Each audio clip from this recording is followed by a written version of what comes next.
Moi, je m'en fous d'être député ou ministre. C'est pas ça le sujet. Le sujet, c'est qu'on gagne, sans rien renier de nos convictions. Un homme, même si Éric Zemmour, que je connais, qu'on connaît tous depuis une quinzaine d'années, et qui se mue en cet instant comme candidat à l'élection présidentielle avec un discours fondateur absolument extraordinaire. Parce que nous aimons la France, plus que tout au monde, et parce qu'il n'est plus question de transiger sur ce qui fait notre identité propre, tous ceux qui veulent aimer la France sont les bienvenus et sont considérés comme nos frères. Ah, Valérie Pécresse qui me dit mais non, tu peux pas être pour ça, et si tu veux rester vice-président et avoir des responsabilités importantes pour la suite, il faut ou tu t'excuses ou tu retires le tweet. Et je dis ah non, jamais. C'est pour mentir aux électeurs de droite. C'est pour leur faire croire une fois de plus qu'on est de droite en campagne, pour aller se rallier à celui qui a fait tant de mal à la France, Emmanuel Macron. Il en est hors de question. Je me dis ce jour-là, je dois avoir 10, 11, 12 ans, jamais je n'accepterai que mes parents soient contraints de baisser les yeux devant ceux qui ne respectent pas la loi. Là, on va, parce qu'on a tous les deux la foi, faire une prière. Ce qui peut paraître absurde. J'ai jamais dit ça, mais on dit un Je vous salue Marie. La remigration, mais les gens vont être furieux, vous êtes fous, tout le monde est contre. Et non, quand on écoute toute la classe politique et tous les journalistes et tous les experts, tout le monde est contre. Et on découvre que 55% des Français et 80% des électeurs de droite sont pour. Donc c'est qu'on a bien raison. À un moment où c'est un peu flou, je me dis mais comment ça va finir Moi j'ai pas envie de... On va y arriver un jour, on a raison. Les patriotes, l'union des droites, enfin tout ça on a raison et on n'y arrive pas. Et là, appel donc de la présidente de la République et Nicolas Sarkozy qui souhaite me rencontrer à l'Élysée. Et ça, je m'en souviendrai toute ma vie. Je conclue comme ça, si vos ennemis vous paraissent plus grands que vous, c'est parce qu'ils vous maintiennent à genoux. Alors je vous en conjure, levez-vous.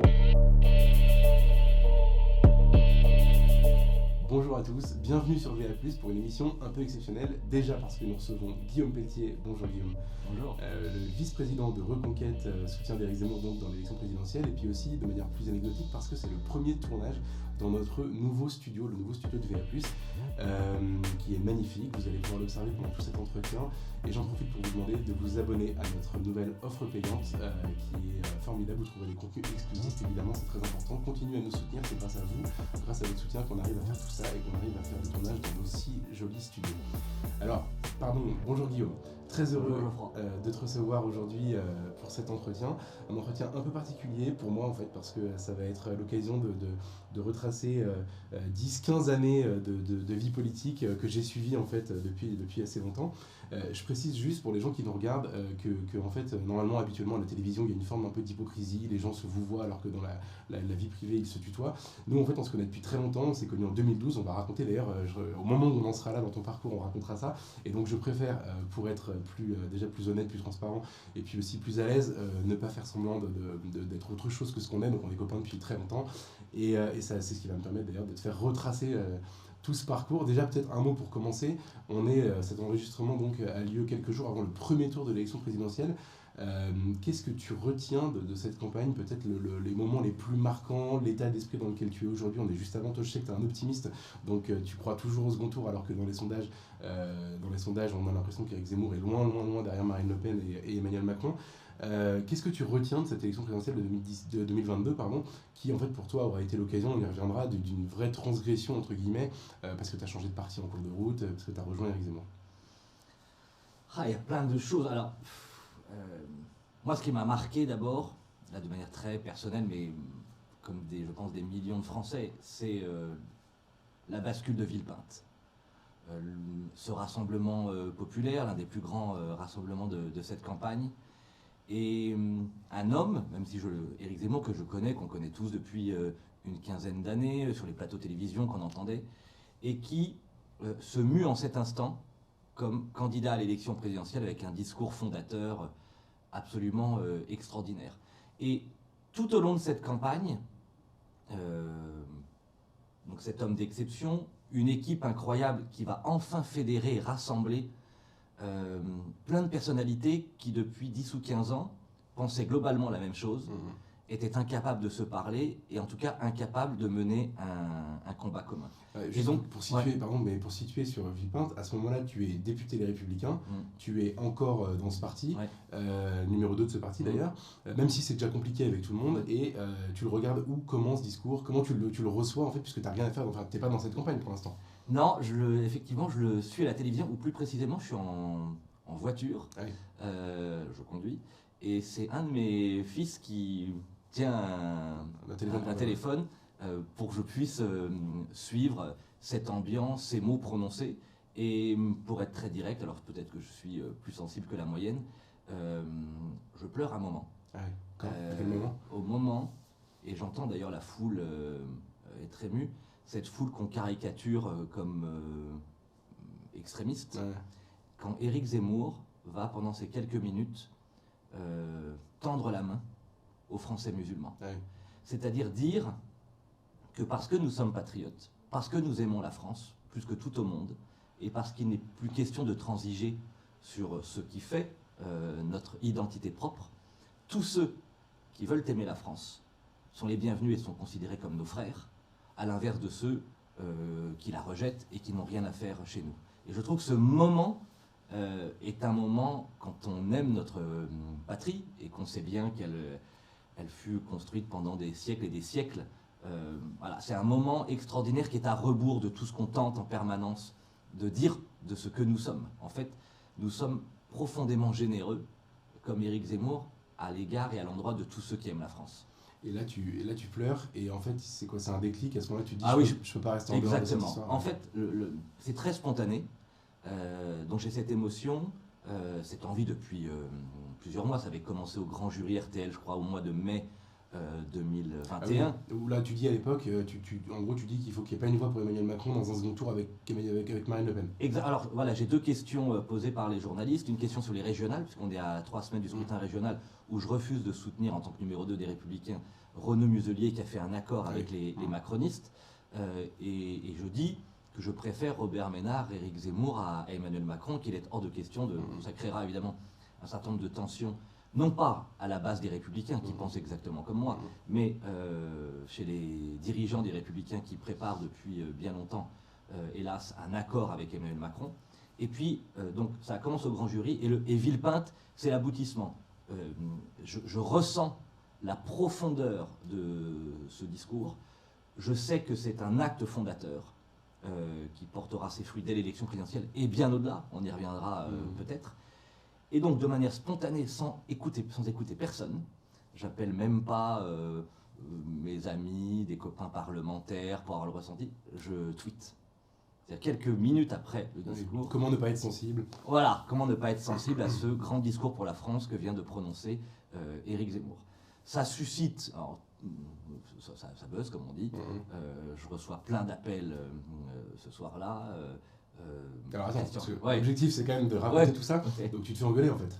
Ah oui, et on me dit, Jacob, le patron des Républicains. Voilà, Valérie Pécresse, qui me dit mais non, tu peux pas écrire ça, et si tu veux rester vice-président et avoir des responsabilités importantes pour la suite, il faut ou tu t'excuses ou tu retires le tweet. Et je dis ah non, jamais. Ça vient, c'est mes convictions, je l'ai toujours dit, j'ai toujours été, on y reviendra, quelqu'un de la droite forte, raison pour laquelle j'avais... J'ai bien connu, on a connu ça ensemble, acquis ses responsabilités au sein des Républicains. Il est hors de question que je fasse semblant. Il est hors de question que je fasse une campagne contre Éric Zemmour. C'est où on arrive à être ensemble, où je m'en vais. Et donc, contrairement à ce qui a été dit, j'ai pas rejoint Éric Zemmour parce que les Républicains ne voulaient pas de moi. J'ai été mis de côté par les Républicains parce que depuis bien longtemps, je voulais rejoindre Éric Zemmour, ou en tout cas réussir cette union des droites, qui est pour moi l'axe central de mon engagement depuis toujours. Alors on va y revenir en effet. On reste un peu sur Zemmour parce que c'est l'actualité, puis c'est vraiment ce que tu fais aussi en ce moment au quotidien. Donc à ce moment-là, tu te fais aussi engueuler par Valérie Pécresse, qui te convoque. Tu la vois en tout cas. Alors on s'appelle le dimanche soir, c'est assez tendu, il y a plein d'échanges le lundi, et elle conclut tous ces échanges par bon, il faut absolument qu'on se voit, viens me voir mercredi, on est donc le 8 décembre, quelques jours après. Oui, le Villepinte, c'est le dimanche. Viens me voir à mon QG de Libre, ça doit être rue de Turin. Bon. Là, ça dure 1 heure, 1 heure et quart. Et c'est en fait un entretien d'adieu. quoique très franc et très direct. On se tutoie, on se connaît depuis 13 ans quand même, et on se dit franchement les choses. Et moi, je lui pose un certain nombre de questions parce qu'elle me dit quand même, faut pas que tu partes, voilà, tu vas voir tout ce que je prépare. Je dis oui, non mais tout ce que tu prépares, d'accord, mais tu as quitté les Républicains en 2017, enfin tu as voté Macron en 2017, ok. En 2019, tu m'as dit, et tu as dit à Laurent Wauquiez, dont j'étais le vice-président, je m'en vais parce que vous êtes trop à droite. Très bien.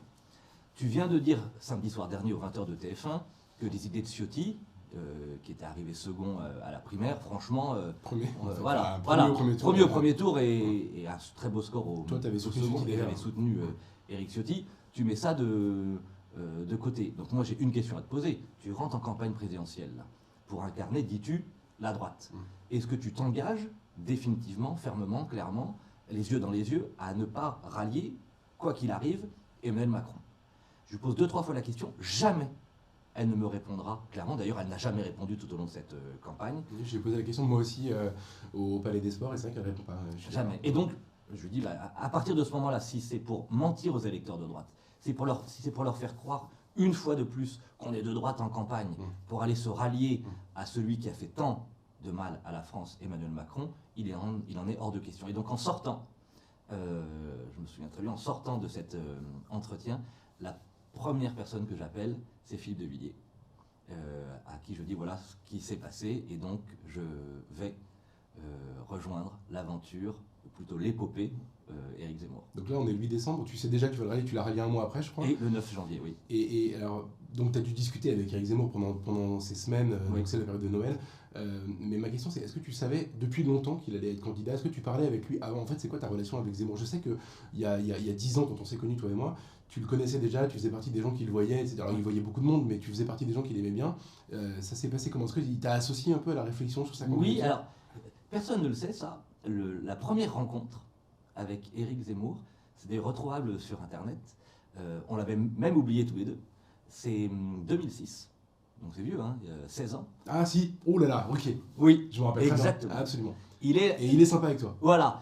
J'arrive sur le plateau, j'ai donc 28 ou 29 ans. Ouais, t'es porte-parole de Villiers. Exactement.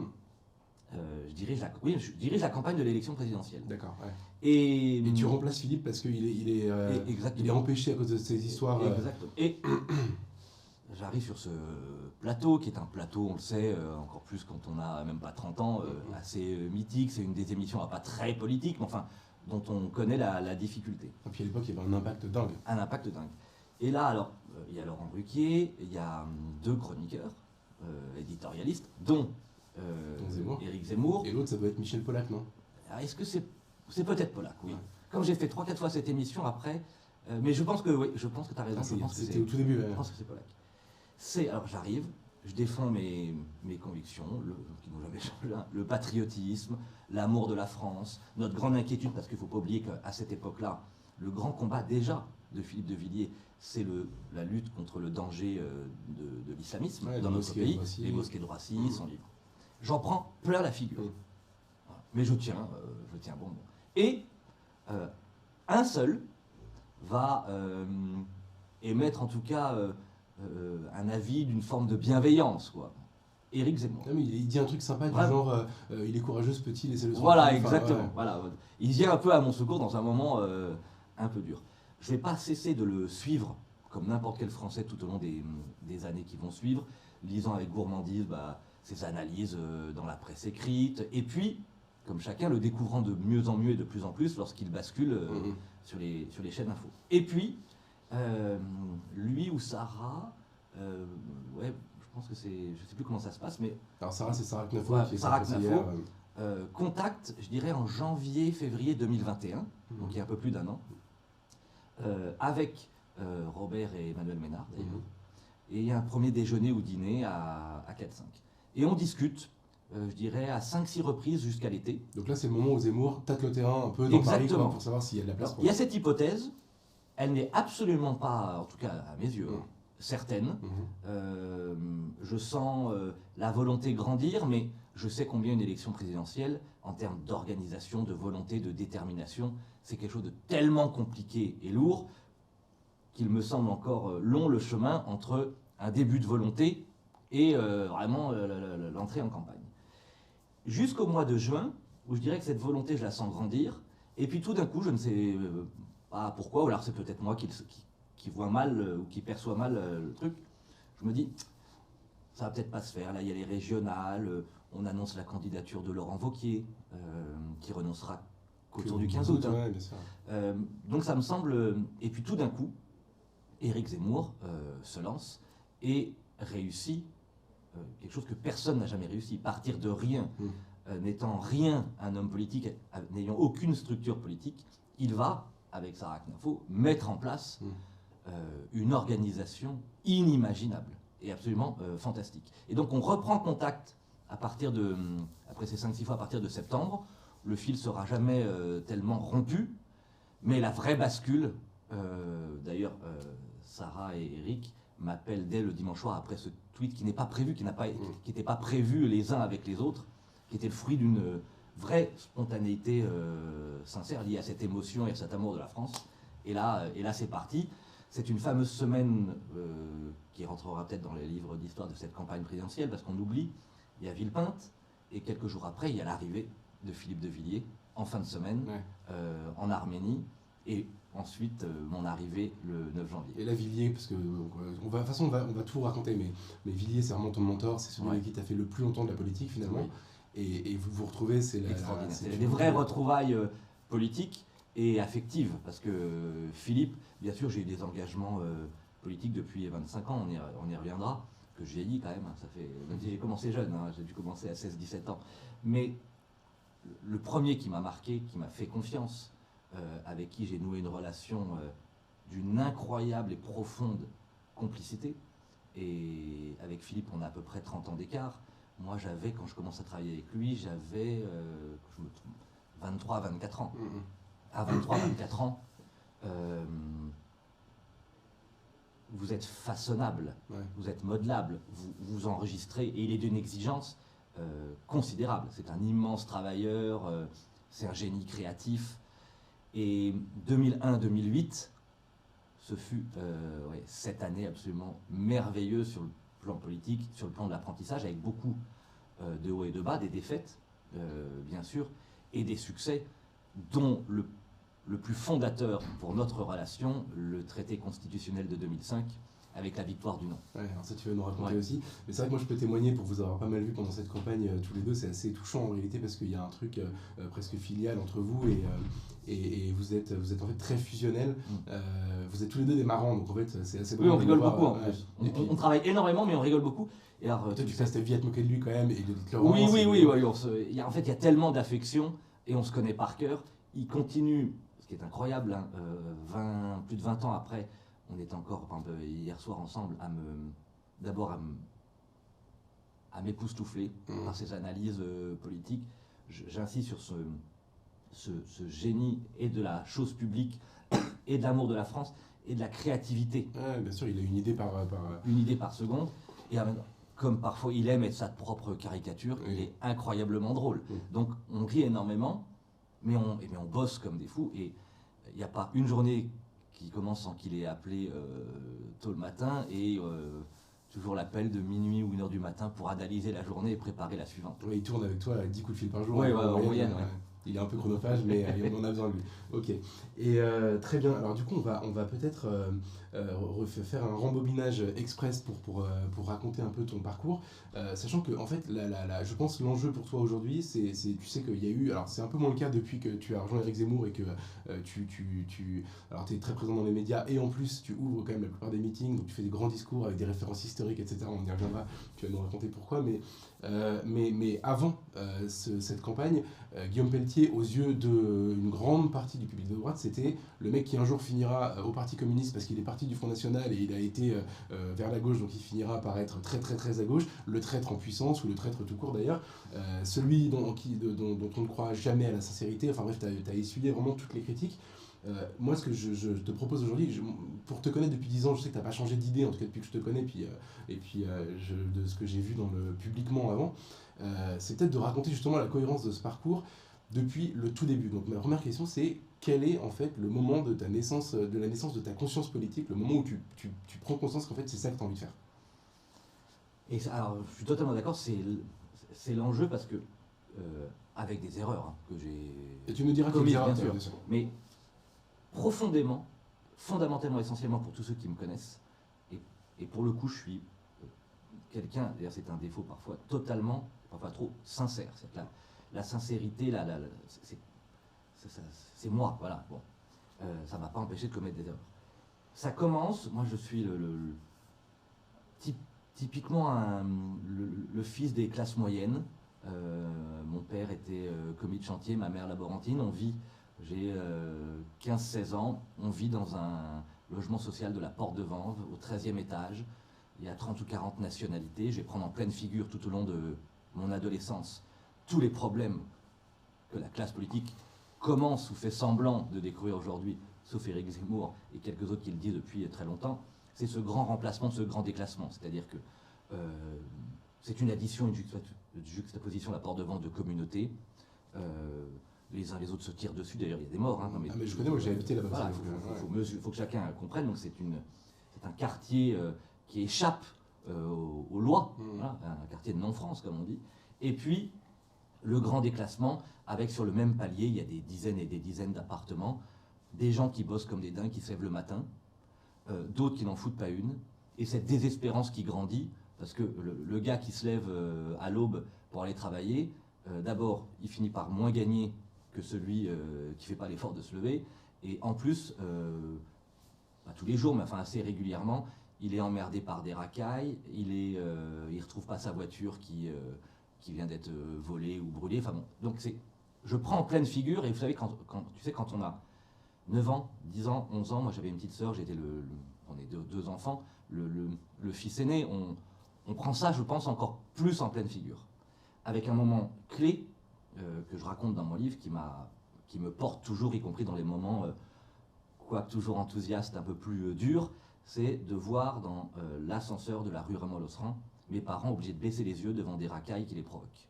Et je me dis ce jour-là, je dois avoir 10, 11, 12 ans, jamais je n'accepterai, quand je serai grand, que mes parents, mais tous ceux qui leur ressemblent, c'est-à-dire tous ces gens honnêtes, travailleurs, soient contraints de baisser les yeux devant ceux qui ne respectent pas la loi. Et un jour, j'aurai le pouvoir, une partie du pouvoir, pour pouvoir protéger ceux qui méritent d'être protégés. C'est vraiment c'est ça ma première conscience civique au-delà de la politique. Et tout ça va rentrer en résonance.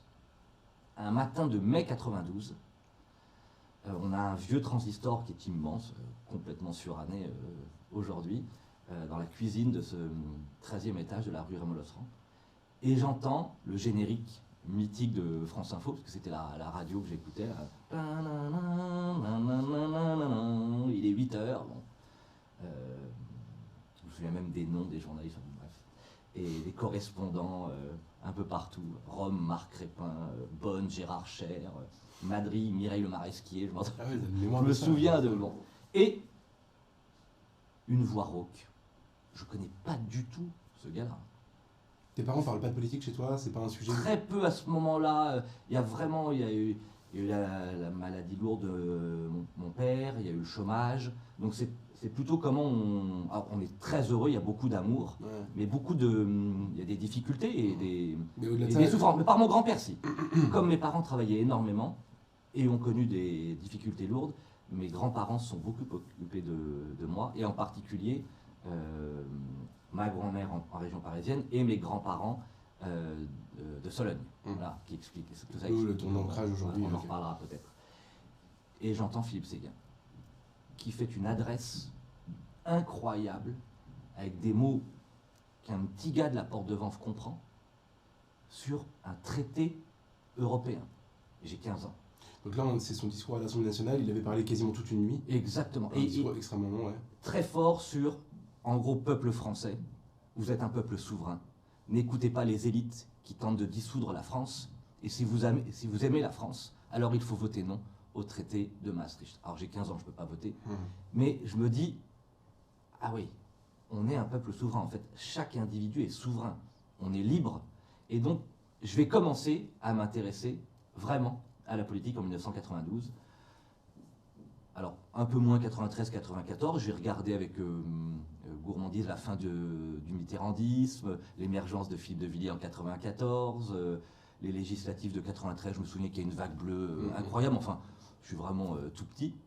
Et puis arrive la première élection à laquelle je peux voter, l'élection présidentielle de 1995. Et là, deuxième résonance, je suis en Hippocagne-Cagne.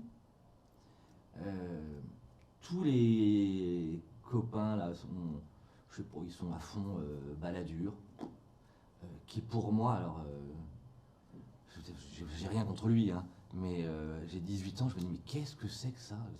C'est quoi cette politique? Alors le gars, on a l'impression qu'il est sur un mont perché, il comprend rien, ou en tout cas il ne parle pas du tout à la France populaire dont je suis. Bon. S'il faut rappeler, je pense que tout le monde n'a pas en tête ça, mais en gros, Balladur à l'époque, c'est vraiment la droite libérale et disons un peu plus bourgeoise que celle de Chirac. Soutenue par tout le monde. Et oui, voilà, soutenue par toutes les élites et donné vainqueur en fait même avant que l'élection ait eu lieu. C'est le fameux cirque, il n'y a rien à voir avec Séguin et Chirac, parce qu'aujourd'hui on se dit. Ouais, pardon, je suis peut-être un peu déjà vieux. Hein. Pas du tout, non, c'est pas. Non, c'est pas. Moi aussi, je suis vieux. C'est les gens qui nous regardent qui sont jeunes, c'est ça le problème. Donc il faut qu'on s'adapte. Et Chirac à l'époque, c'est pas le président qui n'a rien fait, c'est la droite populaire justement. Exactement. Et il est d'ailleurs, c'est l'époque même Facho Chirac, etc. Ah oui, il est considéré comme très à droite, trop à droite, maladroit.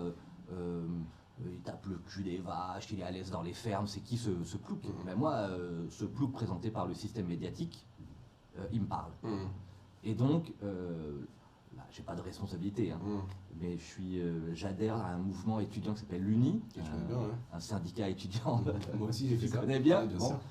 Et, c'est pas très glorieux, mais enfin, je colle partout des autocollants rouge et blanc, un peu partout pour Chirac. Et, d'ailleurs, je fais un parallèle pour les très jeunes qui nous écoutent. Il faut savoir qu'il y avait 10 points d'écart, y compris dans la dernière semaine, entre Chirac et Balladur.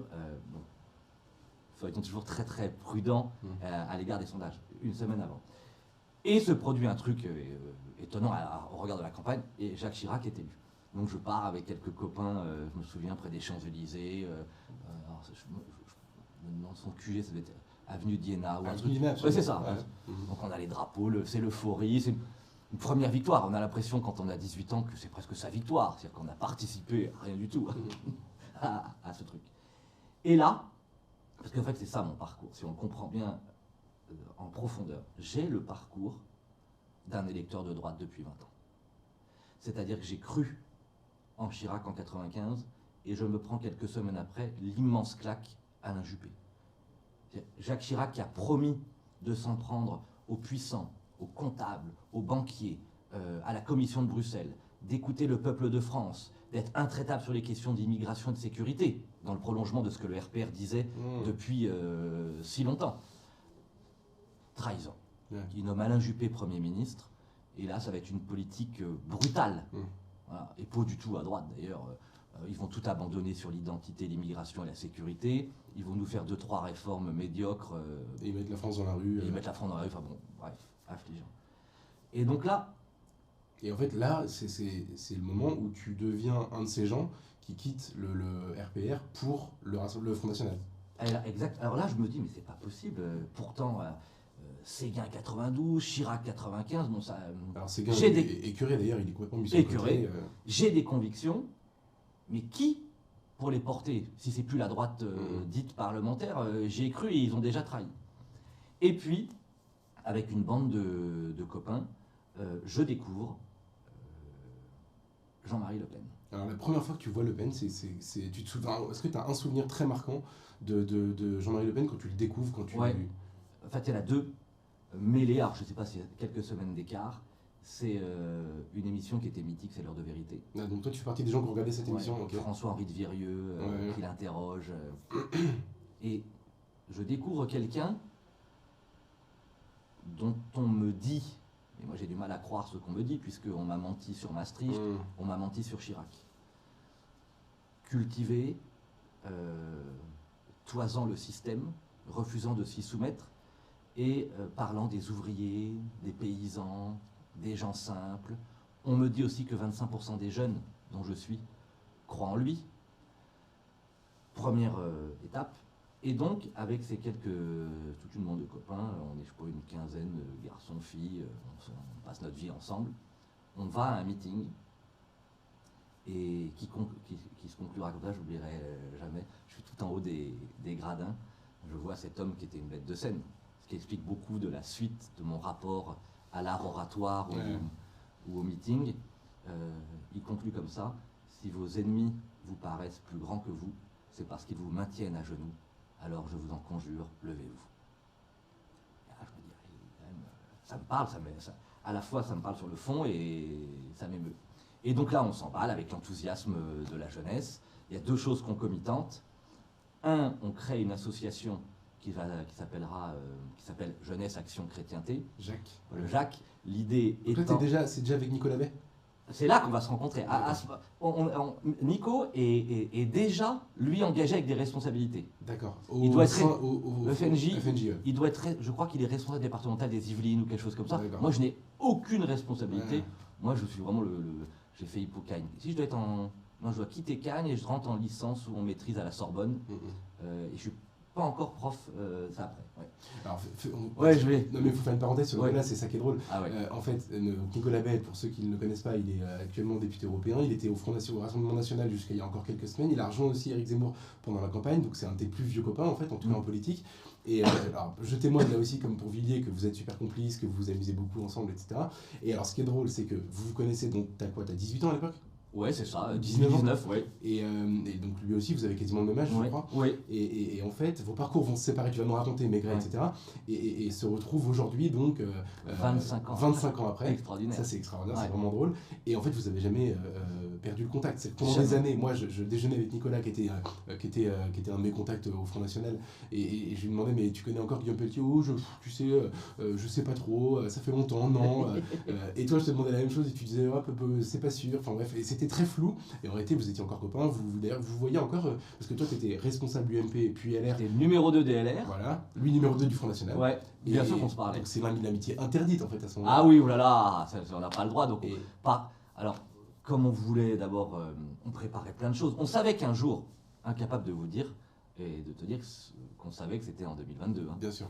Mais on s'était dit à cette époque, il y a bien longtemps, si un jour on peut pouvoir rassembler toutes ces forces, c'est-à-dire ces électeurs de droite et ces électeurs du Front National qui en plus pensent la même chose sur l'essentiel, si on n'y arrive pas aujourd'hui, eh bien que chacun suive son parcours, mais qu'en 96, fondant cette petite association qui était pas mal, qui avait 250 adhérents, c'était que des jeunes et des étudiants en région parisienne, et on faisait deux choses, on faisait des conférences tous les vendredis soirs au parloir du Vieux Colombier, dans le 6e arrondissement. Il y avait 200 jeunes sur plein de sujets d'actualité, de fond. On avait tous entre 17 et 22 ans. On était vraiment une très bonne bande. Et le jeudi soir, on partait dans le métro, parce qu'il y a une dimension sociale auprès des SDF pour leur apporter à manger, discuter avec eux. Donc il y avait une dimension sociale et une dimension intellectuelle mêlée. L'objectif action, jeunesse, action, chrétienté, c'était...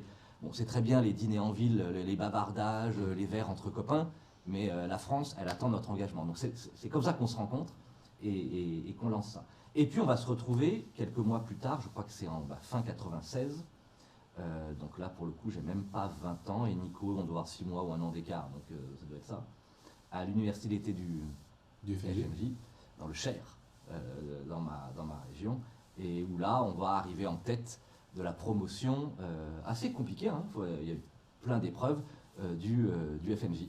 Et là, Samuel Maréchal. Là, c'est Samuel Maréchal. C'est le patron du FNJ de l'époque. Samuel Maréchal, c'est le père de Marion Maréchal.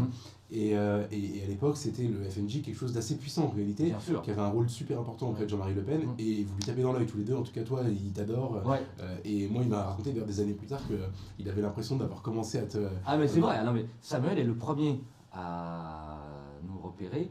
Et d'ailleurs, la récompense, moi j'arrive en tête de cette promotion, c'était un déjeuner avec Jean-Marie Le Pen. Donc tu déjeunais avec Jean-Marie Le Pen? Voilà, totalement impressionné. Attendez, j'ai 19 ans. Ouais.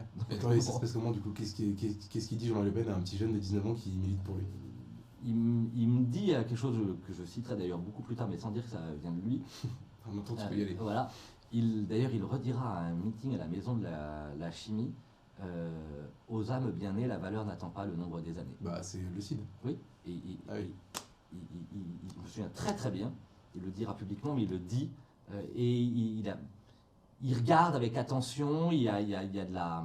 Alors moi je suis très très impressionné, parce que c'est... Voilà, mais alors, je suis sûr, te connaissant, que tu arrives avec une petite liste de questions dont tu as envie d'avoir la réponse et pour prendre... Ah oui, mais 1995, pourquoi vous dites que Chirac c'est Jospin en Empire? C'est quoi cette élection présidentielle? Comment ça s'est passé en 1900, l'émergence 83, 84, 88, hein, les accords, parce que tout ça aujourd'hui est passé sous silence. Avec Pasqua, enfin avec la droite, ouais. En fait, toute l'histoire à ce moment-là, pour ça qu'ils me font bien rigoler, Ouais. tous ces dirigeants soi-disant chiraciens, intraitables avec le Front National, c'est du pipeau complet. Bien sûr. Toutes les années 80 et une grande partie des 90, puisque je vais y venir, on arrive à 98, 4 régions avec les accords RPR, UDF, Front National, hein, c'est 98. Ouais, bien sûr. Bon. Donc on est vraiment dans l'époque de dirigeants qui commencent à se soumettre au système et à la pensée unique, et qui vont diviser, au nom de François Mitterrand, les droites, et là je leur en veux moi énormément, mais plein de dirigeants encore du RPR et de l'UDF qui, eux, ne veulent pas céder. Voilà. Et donc je pose plein de questions pour comprendre 83 à Dreux, quand Jacques Chirac valide les accords entre le RPR et le Front National, 86 les régionales, pourquoi Jean-Claude Gaudin, il y a ces accords avec le Front National, il y aura même une municipale, a été élu grâce à Le Pen, bien sûr. Partielle, je m'en souviens en 87 je crois à Grasse, Ouais. où un élu UDF est élu grâce au Front National. Enfin, toute cette histoire, et je commence, alors il ne me raconte pas tout, hein, parce que je suis que le petit jeune...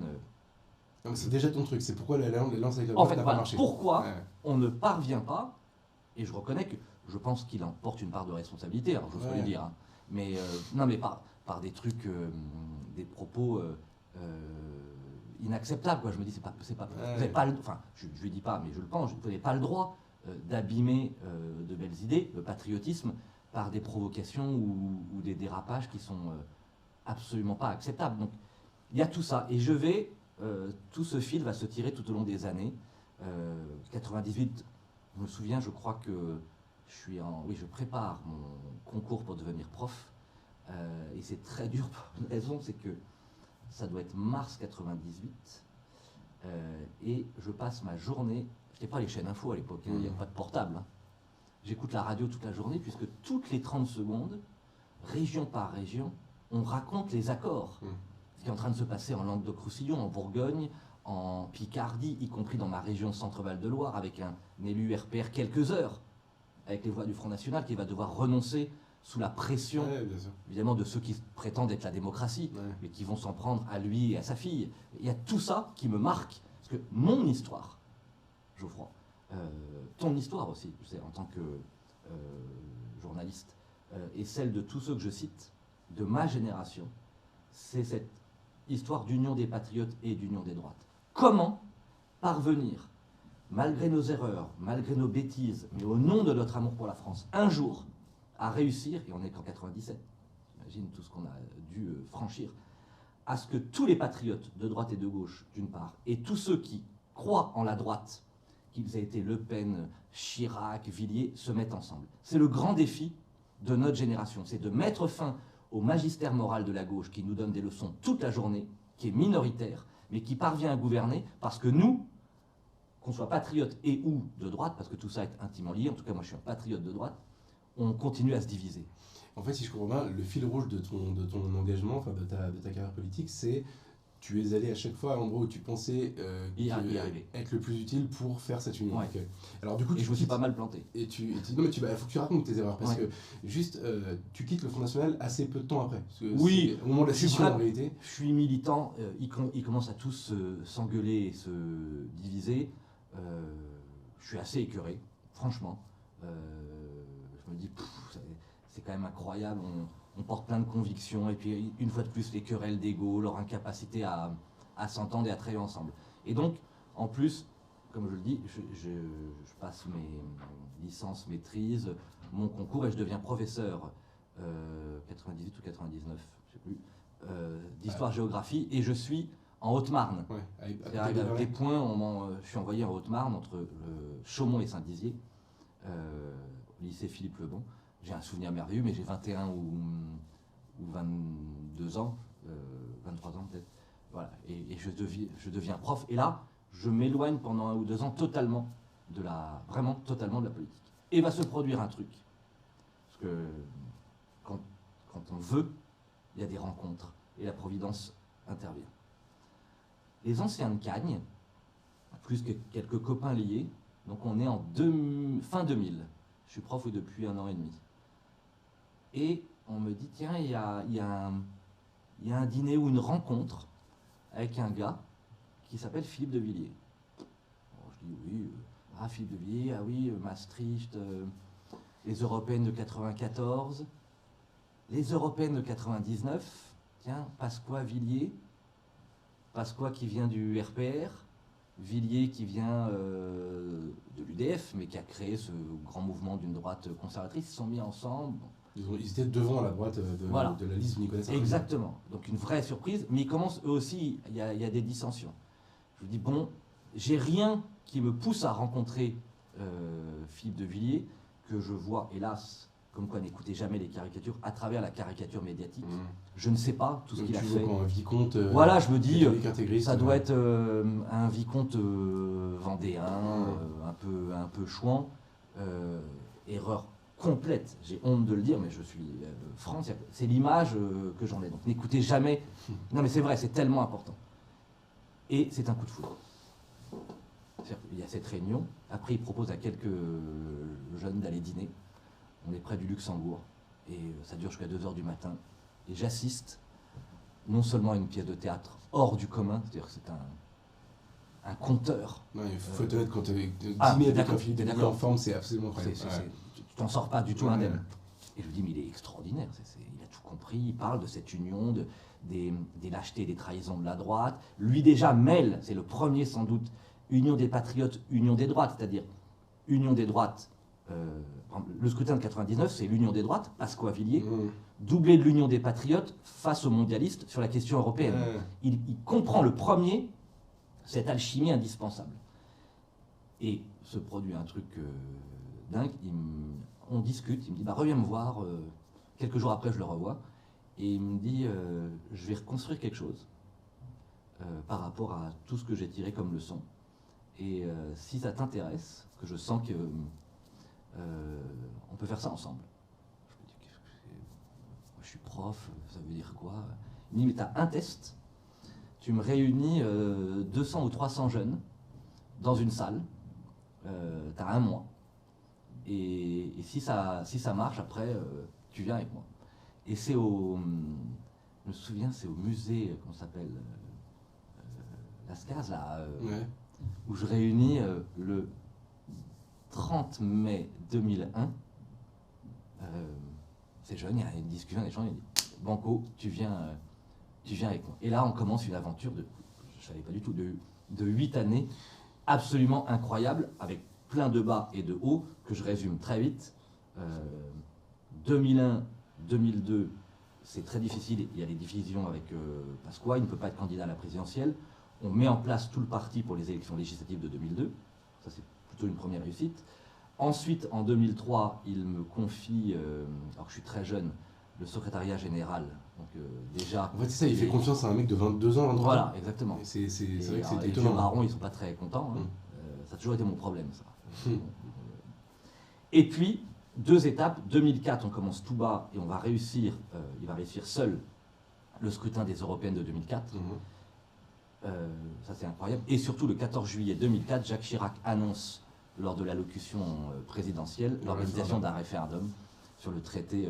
Et là, c'est une campagne... Là, c'est Noël pour vous. Ah ouais, extraordinaire. Ton meilleur souvenir, c'est 2005, c'est le référendum? Oui, de cette époque. Qu'est-ce qui est l'élément dont tu te rappelleras de cette campagne, le truc qui t'aura le plus marqué, c'est...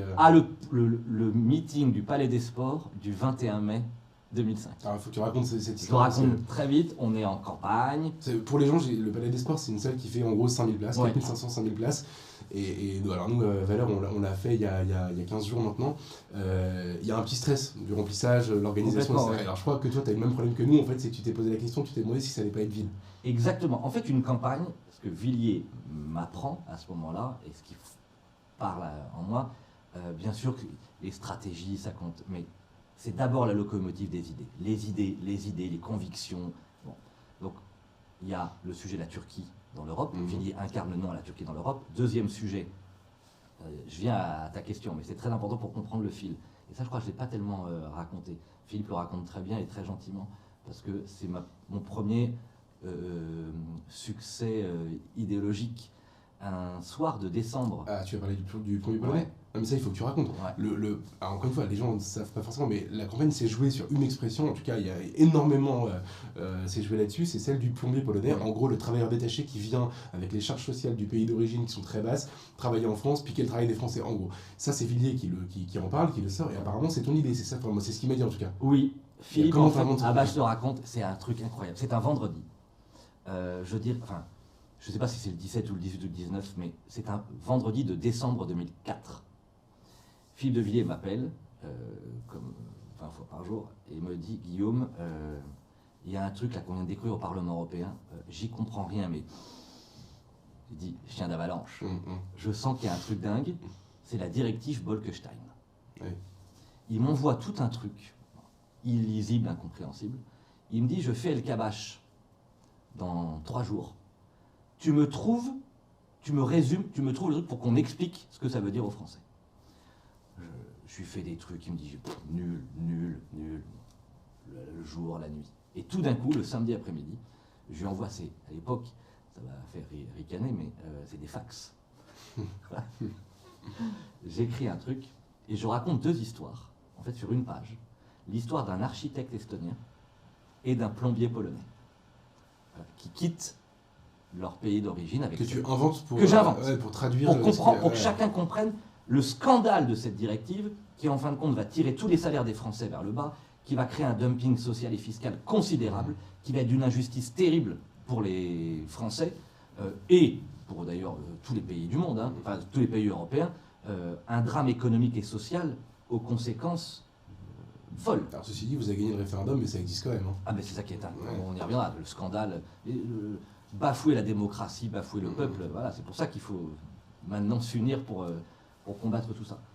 Et donc, Philippe de Villiers va raconter chez Jean-Pierre Elkabbach, en quelques minutes, l'histoire de ce plombier polonais qui quitte la banlieue de Varsovie, qui franchit les frontières, qui arrive en France, qui va prendre, avec les charges de son pays d'origine, les salaires des Français, et ça va devenir un mythe de la campagne. Bah, c'est vraiment un mythe. Ce qui est marrant, c'est que il y aura des affiches. Ouais. Des offices de tourisme, même. Ça va devenir un mythe, le plombier polonais. Et ça vient de nous. Et ça aurait pu être l'architecte estonien. Donc. Exactement. C'est drôle, c'est marrant. Et vraiment, hein, et plombier polonais, c'est venu de là.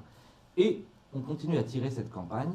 Et la dernière étape, que je trouve juste, c'est que chacun comprenne que Philippe de Villiers est le leader du non. Et pour ça, il faut organiser un grand événement. Un peu comme tu fais, comme d'autres. Et donc je lui dis... il y a une salle qui est libre, qui est grandiose, 5000 places, le Palais des Sports. Il me regarde, il me dit, complètement, c'est trop jeune, c'est complètement à la masse. Et comme je suis un peu tenace, je viens l'emmerder tous les soirs, allez. Et comme il fait confiance, parce que c'est son caractère, il dit, ok, vas-y. Là, on a 15 jours, on appelle les fédérations, on appelle tout le monde. Bon. Et on est donc le samedi 21 mai 2005.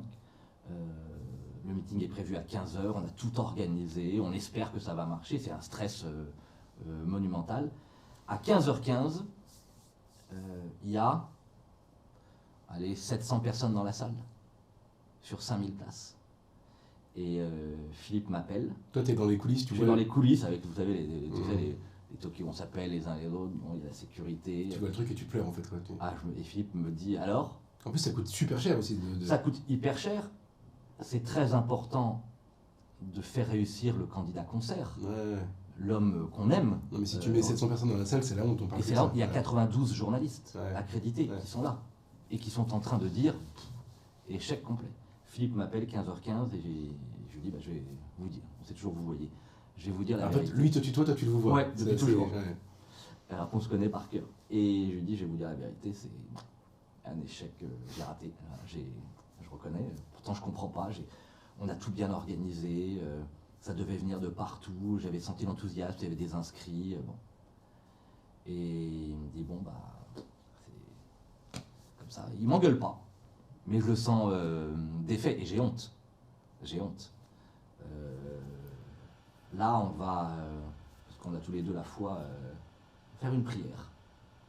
Donc au téléphone. Ouais, ce qui peut paraître absurde. Ouais, j'ai jamais dit ça, mais on dit un Je vous salue Marie. Et ça, c'est un moment extraordinaire. Et parce qu'on a vraiment la foi, une foi particulière, très imparfaite. Hein. Un peu anticlérical dans son cas déjà. Voilà, on a beaucoup d'agacement, rebelle, mais la foi, ça compte. Le rapport au bon Dieu et à la Vierge Marie pour moi en particulier. Et se produit un miracle, mais vraiment, dans les 15 minutes qui suivent, les talkie-walkie commencent je me souviens, Mathieu, Aurélien, Clémence, toute cette équipe extraordinaire. Et ça arrive, les métros sont pleins, c'est dingue. Il y a 5000 personnes dans la salle en 20 minutes. Il arrive des métros qui étaient un peu bloqués par d'autres événements. Et il y a 600 personnes dehors. Et là, ça devient le grand événement. À 9 jours du scrutin, le Palais des Sports est trop petit pour le nom. Ouais, c'est beau. Et là, tu racontes les choses joyeuses, les bons souvenirs. Il y en a eu des très durs aussi, des moments très compliqués avec Philippe de Villiers. Qu'est-ce qui t'aura, si tu dois en garder un seul? L'injustice terrible de 2007. Ouais, alors, on rappelle, il fait 2%. 2,2 ou 2,3. C'est-à-dire que c'est celui, d'ailleurs l'histoire lui donnera raison, qui fut le premier dans l'histoire des campagnes présidentielles à poser l'enjeu majeur de notre civilisation, de la défense de notre identité, du rapport complexe entre l'islam et la France, comment, tout en accueillant nos frères musulmans, bien sûr, on se doit de rappeler qu'il n'y a pas de France pérenne s'il n'y a pas d'amour de la France, de défense de notre art de vie, de nos modes de vie. Il le dit dans plein de livres. Et c'est sans doute trop tôt, hélas. Les Français ne sont pas encore lucides. Et il va y avoir cette dichotomie monumentale entre un discours courageux et hors du commun et un résultat très décevant, même si par la suite, et Nicolas Sarkozy, et Marine Le Pen, et Éric Zemmour vont reprendre ce que Philippe de Villiers a planté et a semé ce jour-là. Donc 2007, c'est une dépression un peu... Oui. Oui, là on a c'est quelques semaines ou quelques mois difficiles. En plus, Villiers, il faut quand même le dire aussi, il est capable de beaucoup d'enthousiasme et de beaucoup de déprime. Ah oui, après c'est bon. Il est jamais entre les deux. C'est foutu, c'est terminé. Il me dit qu'il arrête la politique, parce que contrairement au mythe, on ne s'est pas quitté. Ouais, vous êtes resté en contact tout le temps. Voilà, Philippe a arrêté la politique. Ouais. Et là, je lui ai dit, je lui ai posé beaucoup de questions. Qu'est-ce que je dois faire? Qu'est-ce qu'il faut que je fasse? Moi, je veux continuer le combat. Il est hors de question, même si c'était dur de l'arrêter. Et je vais avoir, je me souviens, 1 an et demi de chômage. J'ai créé mon entreprise pour faire vivre ma famille. Donc là, c'est une entreprise de quoi? Tu fais déjà du conseil en conseil, oui. On crée progressivement et un magazine de communication sur l'opinion. Et un logiciel pour les entreprises. Parce que ça, c'est vrai que les gens ne le savent peut-être pas beaucoup, mais tu es spécialisé sondage en fait, c'est vraiment ton truc. Je ne sais pas si je suis spécialiste, en tout cas je trouve intéressant, pas seulement sur le plan politique, de conforter des points de vue par une analyse. Pour moi, le sondage n'est certainement pas l'alpha et l'oméga de quoi que ce soit, mais c'est intéressant parce que ça permet souvent de contrecarrer l'avis du système. C'est-à-dire le système politique et médiatique, les statuts du commandeur, vous dites toujours, c'est bien, c'est mal.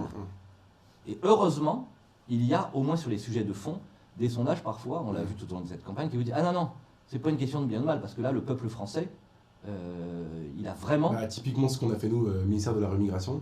On nous a dit, voilà, toute la remigration, mais les gens vont être furieux, vous êtes fous, tout le monde est contre. Et donc, quand on écoute toute la classe politique et tous les journalistes et tous les experts, tout le monde est contre. Et on découvre que 55% des Français et 80% des électeurs de droite sont pour. Donc c'est qu'on a bien raison. Donc ça décomplexe sur un certain nombre de sujets. Ça permet de... Vous savez, il y a... Gramsci le disait, il n'y a pas de victoire électorale sans victoire idéologique. Et parfois, les études d'opinion permettent de franchir un certain nombre ou de transgresser la pensée unique. Donc, moi j'ai été proche, je crée mon entreprise, modeste, on est... Juste, je témoigne Ouais. parce que c'est pour pas donner l'impression que tu as été un sondeur entre guillemets Oui, non. classique, mais c'est vrai que moi, on a déjà bossé ensemble nous par le passé. Oui. Ton entreprise avec Valeurs Actuelles, Ouais. notamment pour les analyses de cartes électorales. Tu Oui. fais ça aussi, donc les cartes. Oui, je suis un les passionné, sondages. alors ce qui n'intéresse personne, c'est très mauvais pour les dîners, hein, ça c'est sûr. Le gars qui arrive, il dit je suis un passionné de cartes électorales. En général, tout le Ah, monde mais dit, alors moi, tu m'avais Oui, appris à non, mais aimer ça. Ouais. exactement. Toi, tu connais et t'apprécies. Et je pense qu'il y a toi, il y a Nicolas Bay. Qui est un grand spécialiste. Donc on est passionné de cartes électorales, des rapports de force, des évolutions. Et c'est vrai que cette entreprise qui a duré 7-8 ans, ça a été ma fierté, partie de rien, là encore, d'arriver à créer une entreprise. En parallèle, je dis à Philippe de Villiers, moi je vais m'engager. Et ce produit, là encore, le deuxième grand événement, donc Villiers 2001, ancienne Carine, le premier dîner. Et là, un août 2010 ou 2011, à peu près là, un appel sur mon portable, enfin les portables, un appel masqué. Oui, bonjour, Guillaume Pelletier. Je dis, oui. Bonjour, c'est le secrétariat de la présidence de la République. Moi, je dis, arrête, c'est qui encore, c'est quoi, qui me fait la blague, quoi. Et je sens que la personne, légitimement, au bout du fil, dit, mais c'est pas du tout une blague. Je dis, bah, donnez-moi le numéro, je vous rappelle. Je rappelle, et c'est bien la présidence de la République. Ah, donc t'es très sceptique en fait. Ah oui, au début, je me dis que c'est une vanne. Parce que là, t'as pas de mandat, t'as rien. Ah non, j'ai été candidat que j'ai eu avant les 5-6 dernières victoires. J'ai beaucoup gagné ces dernières années, mais j'ai beaucoup perdu. Oui, c'est vrai, c'est vrai. On est honnête. Même à part le référendum de 2005, en fait, entre. 6 défaites. C'est ça. En fait, il y a Tu n'as que des défaites. En fait, c'est oublié. Alors, presque. La première campagne, c'est 2000 en municipal, on gagne. Il y aura le référendum, mais après, oui, c'est 5-6 défaites. Alors, pas toujours de. Moi, je te connais à ce moment-là, c'est vrai que Oui, c'était c'est vraiment mars le chat 2011. noir, quoi. Ah oui, non, mais il faut être honnête. Alors, Et en fait, t'as équilibré depuis, t'as gagné beaucoup depuis. et la leçon, c'est qu'on apprend beaucoup plus des défaites. Ça rend humble, il ne faut jamais oublier d'où l'on vient. Il n'y a rien de plus dur que d'être élu sur son nom. Il faut une détermination, une volonté, une ténacité. Mais je dis à tout le monde, engagez-vous, parce qu'il n'y a rien de plus extraordinaire que de défendre ses convictions et d'être élu sur son nom. Et c'est très très compliqué. Ne vous moquez jamais des élus, quels qu'ils soient. Vous avez le droit de les combattre politiquement, mais ça mérite le respect. Et en 2011, c'est un moment très dur, puisque pour une énième campagne, je suis candidat dans un canton en Touraine, un canton de gauche depuis très longtemps. On fait une campagne de dingue. C'est un canton dans Tours, hein, c'est ça? Ouais. C'est dans la ville. Et Tours Sud. Et il y a une partie, bon, enfin pas banlieue, mais une Ah partie oui, ghetto, quand même. On dit, bon, aucune chance. On envoie le petit jeune. Et on fait une campagne de dingue. Et on va faire 49,6%. 50 voix. Alors là, c'est on dit, bon, là, c'est terminé. Il faut quand même, Guillaume, il faut être lucide. T'es pas fait pour ça. Ça marche pas. Mais bon, je me dis ça pendant 15 jours. Et après, je me dis, si, je suis fait pour ça. Donc, je repars. Et là, à un moment où c'est un peu flou, je me dis, mais comment ça va finir? Moi, j'ai pas envie de. On va y arriver un jour, on a raison. Les patriotes, l'union des droites, enfin tout ça, on a raison et on n'y arrive pas. Et là, appel donc de la présidente de la République et Nicolas Sarkozy qui souhaite me rencontrer à l'Élysée. Et ça, je m'en souviendrai toute ma vie. Je monte avec Mathieu d'ailleurs, avec ma C4 à Paris. J'entends encore, mais c'est vrai. Parfois, je suis un peu un enfant, mais j'oublie jamais d'où je viens et tous ces souvenirs et toutes les épreuves de mon adolescence où j'entends encore là les pneus de la C4 crisser sur le gravier d'Élysée. Ouais, bien sûr. Vraiment. Un moment absolument extraordinaire. Et je rencontre, dans une deuxième scène mémorable, après la rencontre avec Philippe de Villiers, je rencontre Nicolas Sarkozy. Mais alors, qu'est-ce qu'il veut? Pourquoi il t'appelle à ce moment-là? Quel est le rapport avec toi? Pour le coup, cette histoire, je la connaissais pas, moi. Il prépare, on est donc septembre-octobre 2011, il prépare la campagne présidentielle de 2012. Qui veut faire, alors, une campagne assez à droite, Voilà. une belle campagne d'ailleurs. Une très belle campagne. Et Et il me dit... Mais qui lui a parlé de toi? C'est Villiers, c'est Buisson? Je pense que c'est un mélange de Hortefeux, Bertrand, Villiers, peut-être plein de gens. Ouais, d'accord. Camille aussi, Pascal que je connais bien, Pascal, Henri conseiller Guénaud, de des gens que Sarkozy. j'avais croisés. Donc tu les connaissais tous un peu quand même déjà. Ouais. Croisés sur des plateaux de télévision. À part Philippe, j'avais pas de relation à ce moment-là nourrie et profonde avec eux, mais quand même. Ok. Brice, sans doute aussi. Lui, il on te avait- repère sur un plateau télé, je crois. Oui, voilà. Ouais. De Quand t'es Serge encore Moitié. chez Villiers, Oui. et il te dit. Il dit, mais viens chez nous. Ouais. Voilà. Ouais, Ouais, ton sans doute arrivée, Brice. ouais, ok. Il y a un peu tout ça mêlé. Et Sarkozy me dit un truc, bon ça dure 1 heure, alors je parle 8 minutes sur les 60. Parce qu'il est incroyablement bavard, mais passionnant et fascinant. Il dégage une énergie, une force, une volonté, une puissance fantastique. C'est vrai qu'il est assez impressionnant, c'est même un des derniers mecs, c'est un des derniers personnages, je trouve, à avoir une aura particulière. C'est d'accord. Très. Tu rentres dans une pièce, c'est pas pareil. Non, c'est pas pareil. Tu le vois. Il y a une présence physique, un charisme. Quasiment animal, quoi. Oui, exactement. Je suis d'accord. Vraiment ce qu'on appelle l'animal politique. Ça me marque absolument. Une volonté, une clarté. Il me dit voilà, je vais rentrer en campagne présidentielle, tu le dis à personne. Je veux incarner la réconciliation des 2 France. Je prendrai 2 porte-paroles. L'une qui symbolise plutôt la France d'en haut, surdiplômée, qui va bien, Nathalie Kosciusko-Morizet, polytechnicienne, etc. Et puis quelqu'un qui symbolise la France des classes moyennes, la France des provinces, la droite assumée. Et on m'a dit, et je t'ai regardé, dans les meetings, dans les émissions, tu as du talent à faire grandir. Donc voilà, vous serez mon duo de l'élection présidentielle. Donc là, on est en 2011, il le sait déjà. Il le sait déjà. Parce que maintenant, après, on te retrouve en fait... Et voilà, on me retrouve en décembre-janvier quand ça commence. Ouais, d'accord. Alors toi, donc, tu t'es séduit évidemment par cette partie-là du bonhomme. Tu avais quand même des illusions Bien sûr. dans son quinquennat. J'imagine le traité de Lisbonne, toi qui avais fait la campagne pour rendre le nom à Maastricht, à la Constitution, c'est dur. Tu sais que son quinquennat est très décevant sur le Karcher, toutes ces choses-là, mais tu y vas quand même. Qu'est-ce qui, à ce moment-là, tu pour te une dis c'est le raison. seul ? Oui, je suis... D'abord, j'étais sceptique, là encore, on se trompe parfois. J'avais admiré son énergie sous Chirac, mais j'étais sceptique sur certains de ses propos. Je suis admiratif de sa campagne 2007. Oui, ça c'est bien sûr, ouais. Avec Philippe d'ailleurs, on en parle tous les soirs. Admiratif. Une énergie, une force, une capacité à briser les tabous hors du commun. C'est le premier d'ailleurs, il faut lui rendre. C'est le premier candidat présidentiel élu président de la République qui va briser tant de tabous du politiquement correct. Sur l'immigration, sur la question du communautarisme, Et il gagne en plus. l'islam, et il gagne là-dessus.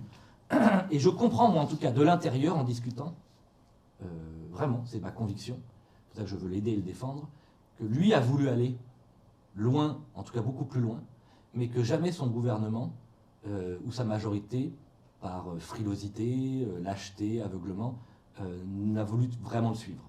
Et qu'il a pris en pleine figure la crise mondiale, bancaire et financière, crise qu'il a occupée pendant presque 2 ans à temps plein, et qu'il n'a pas eu les relais nécessaires. Et d'ailleurs, c'est prouvé pendant la campagne de 2012, puisque, à quelques exceptions près, il est très rare de voir des ministres à qui Sarkozy a tout donné venir le défendre. Pour le défendre, bien sûr, il est un peu seul. Ouais, ce qui expliquera d'ailleurs beaucoup du lien qu'il a, par exemple, avec Madame Pécresse. Pourquoi Sarkozy ne soutient pas Valérie Pécresse, qui n'oublie pas que lui ayant tout donné, parce que c'est Sarkozy qui donne tout à Pécresse, elle ne lui a rien rendu. Et la loyauté, ça compte dans la vie. Alors moi j'ai été, je le répète, loyal, contrairement à ce qu'on dit, on peut caricaturer mon parcours, j'ai été loyal à Philippe de Villiers jusqu'à ce qu'il arrête, et ensuite je vais être loyal à Nicolas Sarkozy jusqu'à ce qu'il arrête. Alors moi je te découvre à Villepinte. Figure-toi déjà, Nicolas Sarkozy donc, fait son premier grand meeting de candidat, je crois qu'il annonce il fait sa déclaration de candidature, il fait un 20h de TF1 et le Figaro Magazine, et il est le dimanche à Villepinte devant 80 000 personnes. Enfin, c'est monstrueux ce meeting où j'ai été, c'était vraiment dingue. Et j'arrive sur la scène et je vois le petit Guillaume Pelletier posé au milieu de cette scène gigantesque, et tu fais chauffeur de salle en fait. Tu fais et d'ailleurs c'est beaucoup, parce qu'aujourd'hui tu fais des discours, avant les meetings de Zemmour, ses soutiens font des discours 5 minutes chacun, etc. Là c'est vraiment, tu fais chauffeur de salle, tu présentes les gens qui sont là, ils viennent, ils défilent, mais toi tu tiens le crachoir, et il se passe un truc incroyable, ça me fait rire, mais il faut le raconter, c'est qu'en fait, enfin, je te laisse raconter en fait l'affaire Gérard Depardieu. Un truc dingue, donc d'abord pour bien comprendre, donc vous avez, donc là pour le coup j'ai vieilli, j'ai 35 ans. Ouais. Okay. Le vendredi soir, ou la veille au soir, Nicolas Sarkozy m'appelle et me dit je veux te récompenser, tu as été super dans ces premières semaines, parce que Villepinte c'est un peu tard de mémoire, mais il faudra vérifier. Voilà.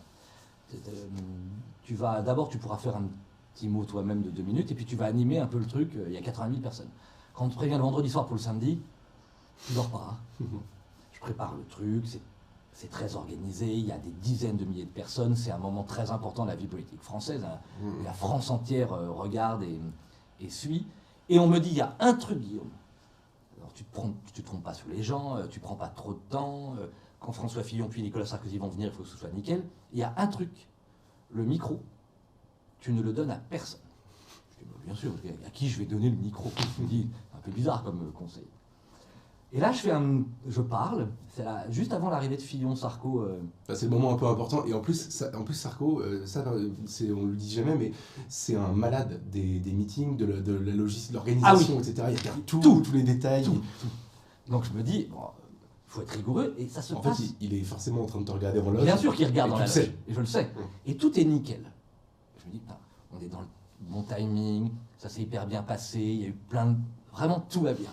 Il y a une ambiance incroyable dans la salle, parce que je ne sais pas si c'est 50, 70 ou 80 000, mais en intérieur, on en parlera du Trocadéro après avec Éric Zemmour, c'est encore plus puissant, mais c'est déjà très puissant. Et là, je parle, et je vois, parce que je ne vois pas très bien de loin, je n'ai pas mes lunettes, et je vois une masse s'approcher, parce que c'est une scène immense, et avec des marches... Qu'est-ce que c'est que ça? Au début, je me dis, c'est quelqu'un de la sécurité.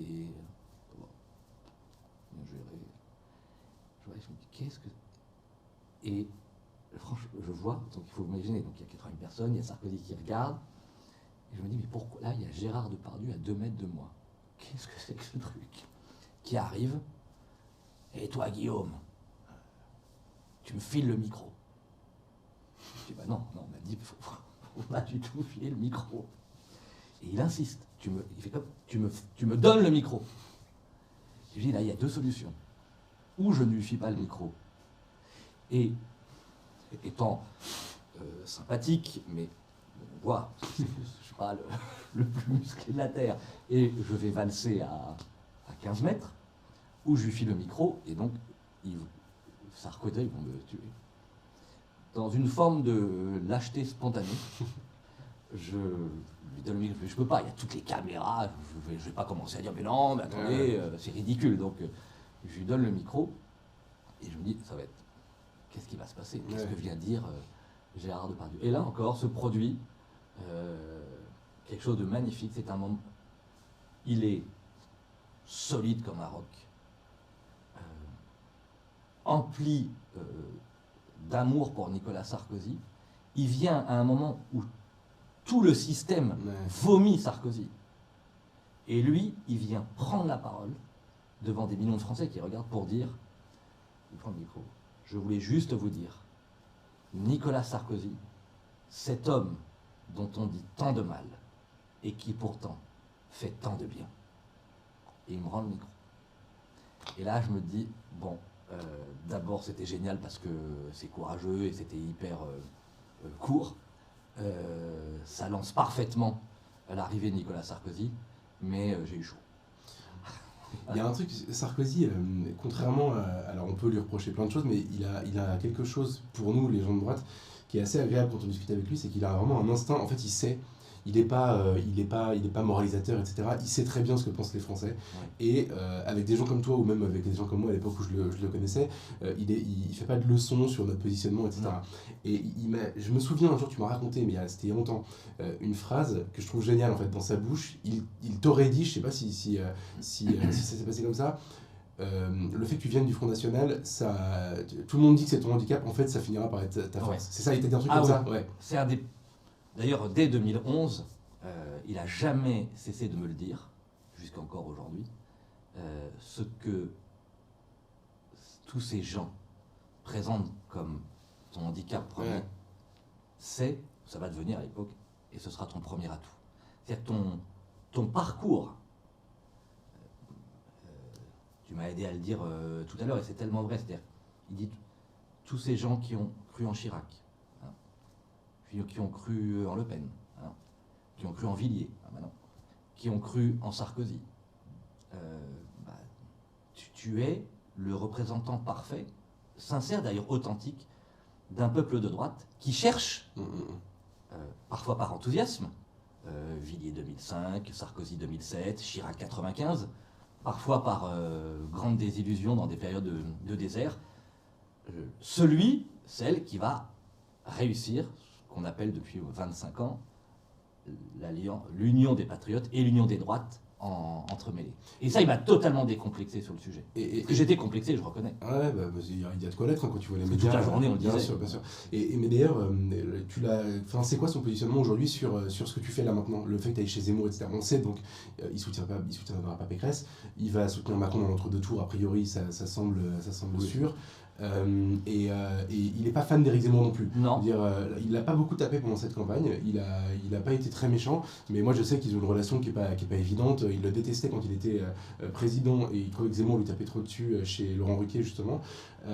Et il aime pas, il le trouve brutal. Moi il m'a déjà dit plusieurs fois que vraiment c'était pas son truc. Mais il l'estime. Alors, il l'estime intellectuellement, Ouais. et par ailleurs, à ma connaissance, il trouve qu'il réussit une bonne campagne, Exactement. parce qu'en fait, venir comme ça, faire Alors, villepinte et tout, Sans rien, parce que pour le coup, je suis plus son porte-parole et je déteste trahir des échanges qu'on peut avoir. Mais là, je donne ma propre analyse à ta question. Sarkozy, c'est deux choses. D'abord, il voit avant tout le monde. Il sait que ce qui est en train de se façonner là en 2022, 40 ans après ce qui s'est passé dans les années 70, c'est la grande recomposition politique. 2022, ce sera, on verra dans les livres d'histoire, l'année de la grande recomposition politique, c'est-à-dire avec l'émergence progressive de deux blocs. Un bloc progressiste, mondialiste, les dirigeants qui auront trahi de LR, François Bayrou, Édouard Philippe, Emmanuel Macron, Manuel Valls. Donc, je dirais le bloc des carriéristes. Ton ami Raffarin. Voilà, le bloc des carriéristes, c'est-à-dire que ceux qui ont des convictions qui varient au gré du vent, du temps, des modes, et qui considèrent au fond, pour aller vite, que la France est trop petite et que les Français, ça compte pas. Et puis, ce qu'on est en train de façonner, cette coalition, ce bloc, cette organisation qui va devoir additionner l'union des droites et les patriotes.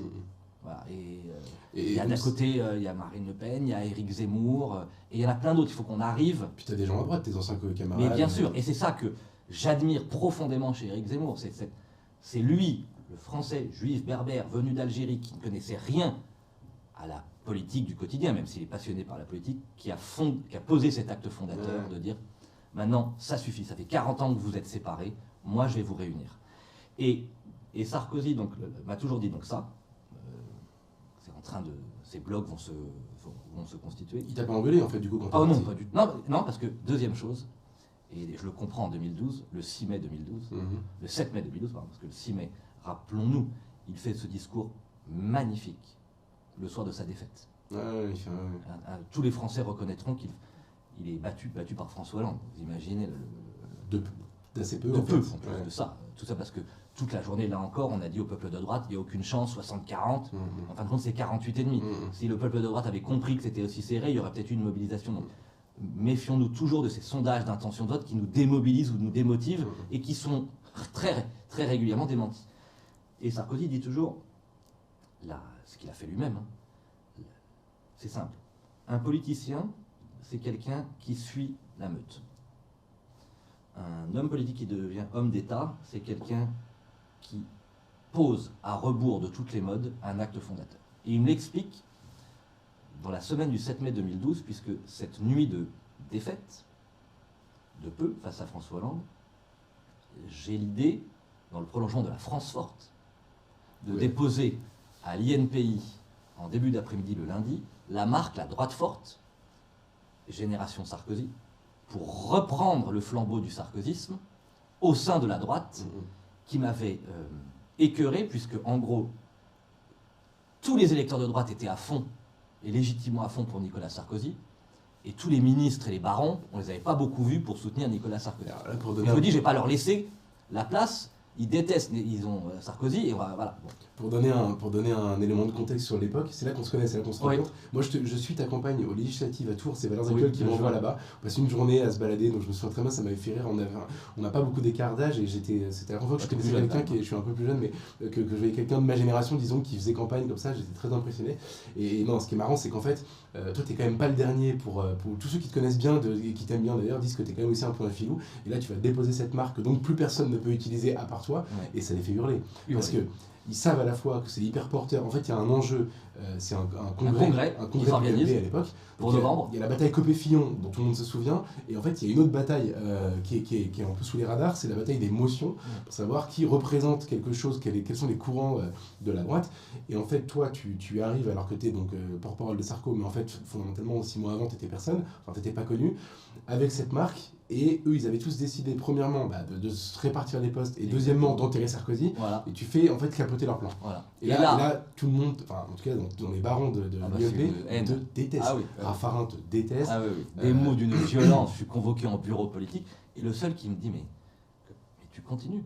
C'est tes convictions. Il faut bien comprendre. Parce que tout ce qu'on est en train de se dire, même si là encore, on l'a bien compris, j'ai parfois été déçu et parfois commis des erreurs. Mais depuis 25 ans, je veux qu'on sauve la France en alliant les patriotes et tous les gens de droite, parce qu'il faut que chacun comprenne que si on n'y arrive pas, l'immigration, l'islam, l'insécurité, les impôts, la France, moi je suis un amoureux de la France. Ça paraît naïf, peut-être pour certains très bisounours, je suis un amoureux de la France. J'ai envie de lui rendre ce qu'elle m'a donné et j'ai envie que mes enfants vivent dans un pays où il fait bon vivre, et qu'on a tout pour bien vivre, mais qu'une classe politique affligeante est en train, par lâcheté, de la détruire. Et donc, oui, bien sûr, avec parfois des stratégies filoutes comme celle que tu évoques. Que tu as d'ailleurs apprise en partie chez Philippe, qui est bien pas sûr, le dernier non plus. Bien sûr.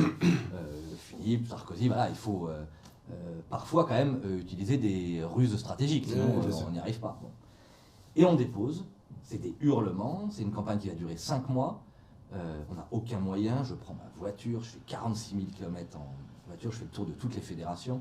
Sur les 320 parlementaires, il n'y en a que 18 qui nous soutiennent, tous les autres soutiennent, alors Wauquiez qui est à la droite sociale, Raffarin, Michel Alliot-Marie, toute une bande de jeunes qu'on envoie contre nous, pour les idées en boîte, la boîte à idées. La boîte à idées. Voilà, bon, avec le futur McKinsey, Maël de Calan, soutenu par Alain Juppé, tous les ponts, etc. Et on dit, tant mieux, au moins, Pelletier et ses amis, ils vont être marginalisés. Et on fait une telle campagne, avec Geoffroy Didier d'ailleurs. Avec Geoffroy Didier, que je rencontre à ce moment-là. Exactement, on fait une telle campagne qu'à la surprise générale, on fait 30% des voix, première motion. Deuxième motion, Wauquiez 20. Troisième, Raffarin 18. Il y a même une liste de Thierry Mariani, la droite populaire, qui fait 10. Je me rappelle. Et la boîte à idées avec les juppéistes déjà, et qui rêvent de Macron, 8 ou 9. Et c'est une bascule, puisque pour la première fois dans un congrès démocratique, les adhérents choisissent une ligne, la nôtre, la ligne de la droite forte. Et donc on rentre dans les instances, dont on ne partira jamais. Et c'est d'ailleurs les prémices en parallèle de l'Union des droites, puisque dans notre document de présentation, on évoque déjà ces sujets, comment on va pouvoir un jour. Et là, il y a un phénomène très parallèle auquel je ne participe pas du tout, mais que j'ai regardé, d'ailleurs, je t'en parle souvent, très régulièrement, c'est au même moment l'élection de Marion Maréchal, comme plus jeune députée de France, à l'Assemblée nationale. Et ça rentre en résonance, pourquoi ? Donc, droite forte, Pelletier, on a gagné les élections internes, les barons centristes sont furieux.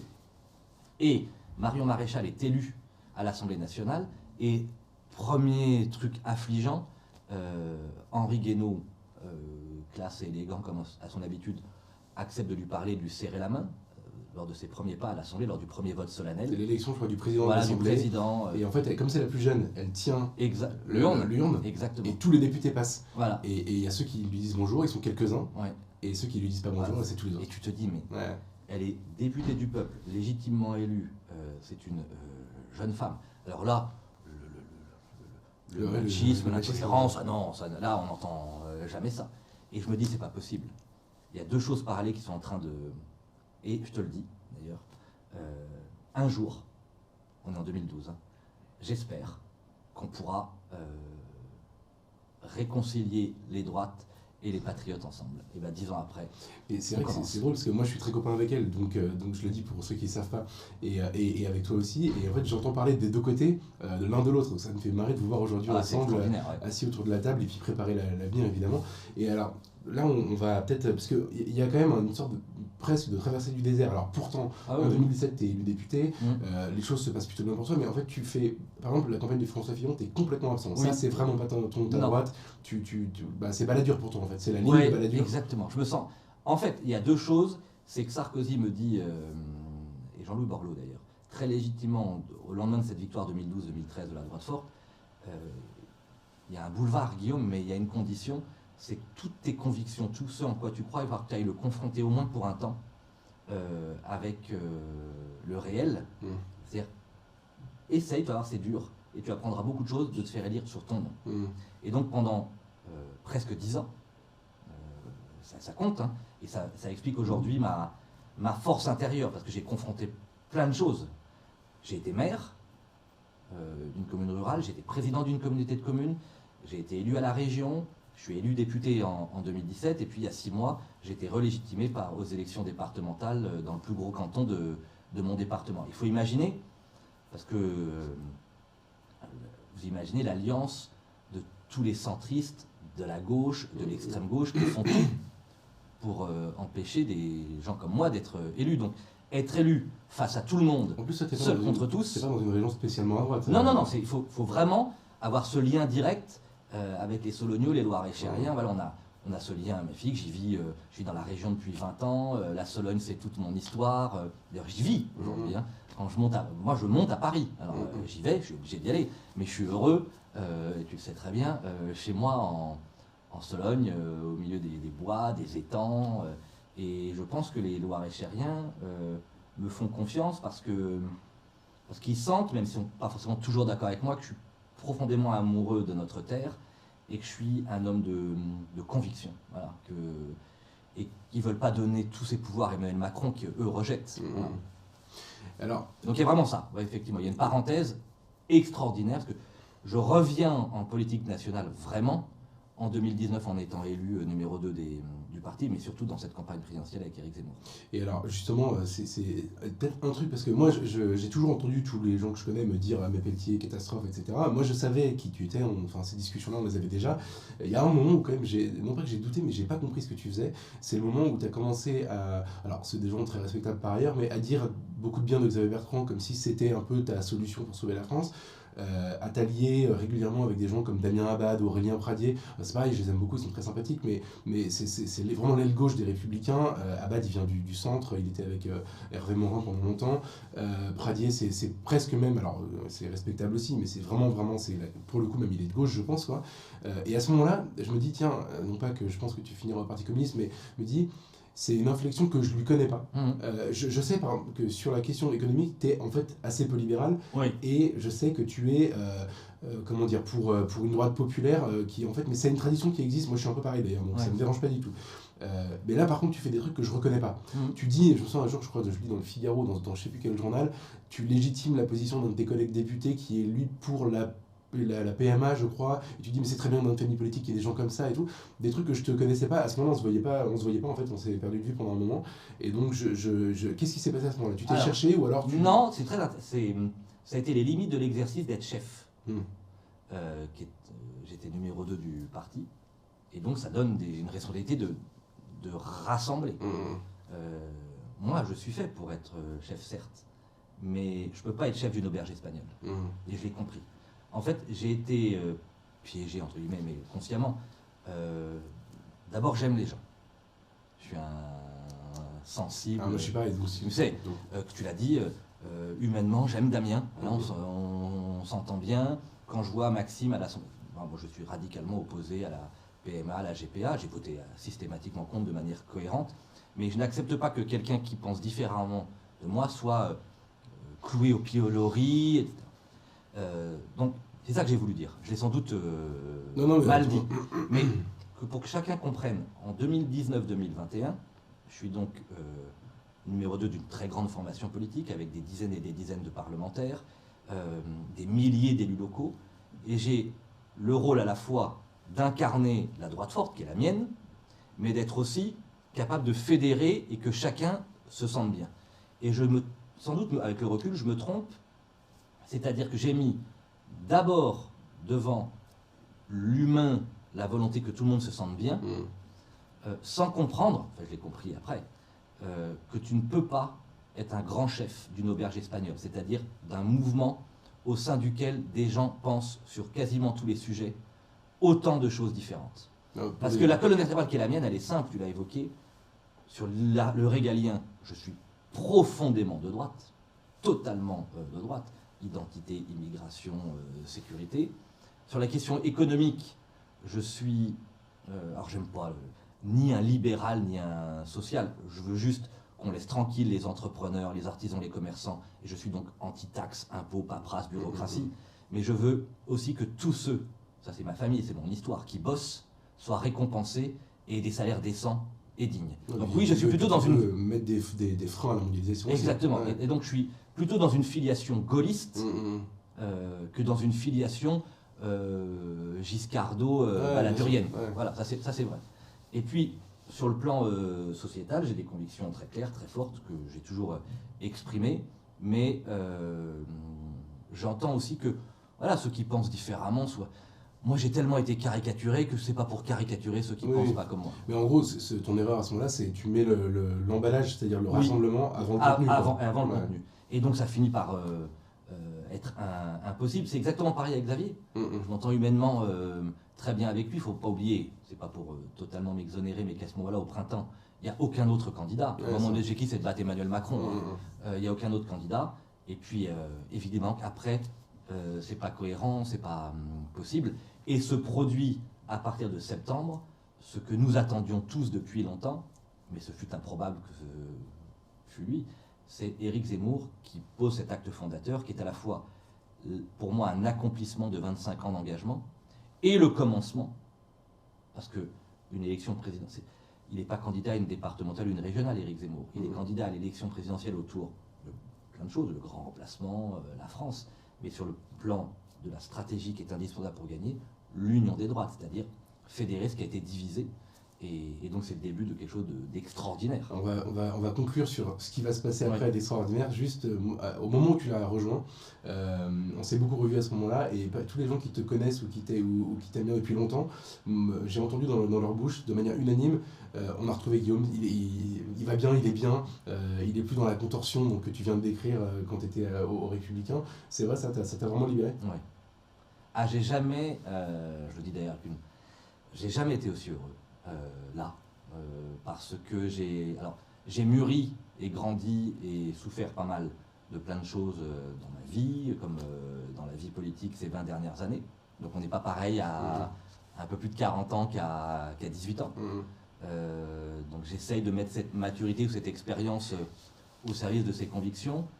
J'ai tiré les leçons de ces erreurs et de ces échecs, et je sais que la responsabilité qui est là, dans nos mains, elle est immense, elle est grandiose. Nous sommes à la veille, pour cette élection présidentielle et pour tous les scrutins qui vont venir, de la plus grande recomposition politique de ma génération, de cette espérance portée par Éric Zemmour, incarnée au Trocadéro, de ce peuple de droite qui peut enfin se réunir et se rassembler autour de convictions assumées et claires, de cette union des patriotes qui est en train de germer, parce qu'il faudra évidemment aller au-delà de cette seule union des droites. Alors au-delà, par exemple, c'est quoi? Parce que c'est la grande mode de tendre la main à l'autre pour qu'ils viennent. Toi, tu veux travailler avec qui dans les 20 ans qui viennent, en fait? Aujourd'hui, des gens qui ne sont pas chez Reconquête, en fait, tes anciens amis des Républicains, du Rassemblement National, avec qui tu as envie de bosser? Moi, je pense que, d'abord, conforter ce qu'on est en train de créer, Éric Zemmour, Marion Maréchal, Philippe de Villiers, moi et tant d'autres, tous ceux qu'on a pu citer, travailler avec Jordan Bardella, on est d'accord. Tu le connais personnellement, par exemple, ou pas? On se croise un petit peu, pas assez encore, mais on se croise un petit peu, entre autres sur les plateaux de télévision, et il porte des convictions qui sont... on est quand même proches, on va quand même pas continuer comme nos aînés à se séparer. Est-ce que tu te connais un point de désaccord sur le fond, pas stratégique, avec Bardella, par exemple? Justement, non. Par exemple, ce qui est intéressant avec... parlons de Jordan et moi, on est évidemment d'accord sur le régalien, l'identitaire. On a en plus, je pense, plutôt, compte tenu de nos histoires personnelles, plutôt cette dimension sociale sur le plan économique. Peut-être que sur les questions sociétales, on a des divergences. Je ne le connais pas assez. Peut-être que c'est Je ne crois même pas. Mais même pas sûr. Et c'est sans doute à l'un et à l'autre aux uns et aux autres de savoir s'écouter. C'est-à-dire que lui ne commette pas l'erreur de mépriser l'union des droites qui est indispensable, remettre ensemble des millions de Français qui ont été divisés pendant 40 ans, et que nous, on ne commette pas l'erreur de négliger l'union des patriotes, parce qu'il y a aussi des Français qui ne se considèrent pas de droite, ou qui sont très éloignés de la politique, et qui aiment la France plus que tout. Et donc je pense que si on est capable, RN, Reconquête, LR, je pense à Nadine Morano, je pense à Éric Ciotti, je pense à François Xavier, je pense à plein de gens, et peut-être même ailleurs, quand j'entends un ancien UDI comme Yves Gégaud sur des plateaux de télévision dire des choses, par exemple, et pourtant Dieu sait qu'on a, je pense, des divergences, mais il dit des choses très courageuses aujourd'hui. Bien sûr, je suis d'accord, moi je le connais bien, c'est vrai qu'il est très courageux, et en fait il est beaucoup plus à droite que ce qu'on croit. Mais voilà, et donc, il y a plein de gens qui vont se découvrir, et au fond, si vous êtes de droite et ou patriote, en général c'est lié, même s'il y a des gens de droite qui ne sont pas patriotes, et il y a des patriotes qui ne sont pas de droite, mais si vous portez ça, si vous avez envie, parce que c'est ça le sujet, c'est pas nos carrières. Moi j'aurais pu très bien rester chez LR tranquillement, être élu tranquillement député, moi je m'en fous d'être député ou ministre, c'est pas ça le sujet. Le sujet c'est qu'on gagne, sans rien renier de nos convictions. Et on est à la veille, ou à l'avant-veille, parce que c'est là, de gagner pour sauver la France. Ça veut dire quelque chose pour une génération, et pour pouvoir se regarder, pas dans la glace, soi-même, et accepter le regard fier de ses enfants et de ses petits-enfants. Voilà, moi, je me serais levé le matin, j'aurais sacrifié beaucoup de choses tout au long de ma vie, j'aurais pas tout réussi, mais j'aurais combattu pour que la patrie qu'on nous a léguée, nous on la transmette à nos enfants. Ça, c'est un combat qui est noble, digne, vital, et qui doit fédérer demain des millions de Français. On en est à quelques-uns, les responsables, les leaders, et on doit donc être des fédérateurs. Et c'est ça, le grand sujet qui vient. Merci Guillaume Pelletier, merci d'être venu nous voir, merci d'avoir inauguré et traîné ce nouveau studio. Cet entretien restera du coup pour sa qualité, mais aussi parce que c'était le premier tourné ici.